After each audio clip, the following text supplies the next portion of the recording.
بسم اللہ الرحمن الرحیم۔ شروع کرتی ہوں اللہ کے نام سے جو بہت مہربان نہایت رحم والا ہے۔ حدیث صحیح مسلم انٹرنیشنل نمبرنگ کے مطابق 2689 سے لکھی گئی ہے۔ فرشتے اور اللہ کے ذکر کی مجالس۔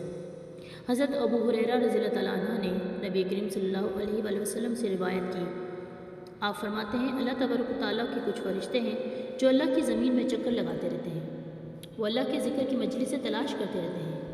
جب وہ کوئی ایسی مجلس پاتے ہیں جس میں اللہ کا ذکر ہوتا ہے تو ان کے ساتھ بیٹھ جاتے ہیں اور ایک دوسرے کو اپنے پروں سے ڈھانپ لیتے ہیں اور مجلس میں حاضرین تمام کے تمام لوگوں کو اپنے پروں سے ڈھانپ لیتے ہیں، اپنے اور دنیا کے آسمان کے درمیان کی وسعت کو بھر دیتے ہیں۔ جب مجلس میں شریک ہونے والے لوگ منتشر ہو جاتے ہیں تو یہ فرشتے بھی اوپر کی طرف چلے جاتے ہیں۔ تو اللہ عز و جل ان سے پوچھتا ہے، حالانکہ اللہ عز و جل ان کے بارے میں زیادہ اچھا جاننے والا ہے۔ اللہ تعالیٰ فرماتے ہیں کہ کہاں سے آئے ہو؟ وہ کہتے ہیں ہم زمین میں رہنے والے تیرے بندوں کی طرف سے ہو کر آئے ہیں جو تیری پاکیزگی بیان کر رہے تھے، تیری بڑائی کہہ رہے تھے اور صرف تیرے ہی معبود ہونے کا اقرار کر رہے تھے اور تیری حمد و ثنا کر رہے تھے اور تجھ ہی سے مانگ رہے تھے۔ فرمایا وہ مجھ سے کیا مانگ رہے تھے؟ تو فرشتے فرماتے ہیں وہ آپ سے آپ کی جنت مانگ رہے تھے۔ اللہ تعالیٰ فرماتے ہیں کیا انہوں نے میری جنت دیکھی ہے؟ تب فرشتے کہتے ہیں کہ پروردگار انہوں نے آپ کی جنت نہیں دیکھی۔ اللہ تعالیٰ فرماتے ہیں اگر انہوں نے میری جنت دیکھی ہوتی تو کیا ہوتا؟ وہ کہتے ہیں اور وہ تیری پناہ مانگ رہے تھے۔ فرمایا وہ کس چیز سے میری پناہ مانگ رہے تھے؟ فرشتے کہتے ہیں تیری آگ یعنی جہنم سے اے رب۔ اللہ تعالیٰ فرماتے ہیں کیا انہوں نے میری آگ جہنم دیکھی ہے؟ فرشتے کہتے ہیں اے رب نہیں دیکھی۔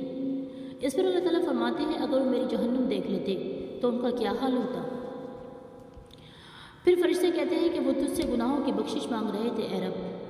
تو اللہ تعالیٰ فرماتے ہیں میں نے ان کے گناہ بخش دیے اور انہوں نے جو مانگا میں نے انہیں عطا کر دیا اور انہوں نے جس سے پناہ مانگی میں نے انہیں وہ بھی پناہ دے دی۔ اس پر رسول اکرم صلی اللہ علیہ وآلہ وسلم نے ارشاد فرمایا وہ فرشتے کہتے ہیں پروردگار ان میں فلاں شخص بھی موجود تھا، سخت گنہگار تھا، وہاں سے گزرتے ہوئے ان کے ساتھ بیٹھ گئے۔ آپ صلی اللہ علیہ وسلم نے فرمایا تو اللہ ارشاد فرماتا ہے میں نے اس کو بھی بخش دیا۔ یہ ایسے لوگ ہوتے ہیں کہ ان کی وجہ سے ان کے ساتھ تھوڑی دیر کے لیے بیٹھ جانے والا بھی محروم نہیں رہتا اور بخش دیا جاتا ہے۔ ناظرین کرام، یہ ہے اللہ کے ذکر کی مجلسوں کی شان کہ اس میں کوئی گنہگار بندہ بھی بس تھوڑی دیر کے لیے آ کے بیٹھے تو اللہ اپنے حکم سے اسے بخش دیتے ہیں۔ اور اللہ تعالیٰ سے دعا ہے کہ اللہ پاک ہم سب کو ہر دم ایسی مجالس قائم کرنے کی توفیق عطا فرمائے اور ہمیں اپنی زندگی کا ہر لمحہ اللہ کے ذکر و اذکار کرنے کی اور اللہ کی تابع فرمان ہو کر زندگی گزارنے کی توفیق عطا فرمائے۔ غیبت، جھوٹ، حسد، جلن جیسے خرافات سے دور فرمائے اور یہ سب کرنے کے بدلے ہم پر اور ہماری آل اولاد پر فرشتوں کا سایہ مرحمت فرمائے اور ہمیں اللہ کی جنتوں کا امین بنائے۔ آمین ثم آمین یا رب العالمین۔ اور آخر میں ایک پیاری سی دعا، اللہم انی اسألک الجنۃ الفردوس الاعلی۔ سبحانک اللہم و بحمدک اشہد ان لا الہ الا انت استغفرک و اتوب الیک وما علینا الا البلاغ۔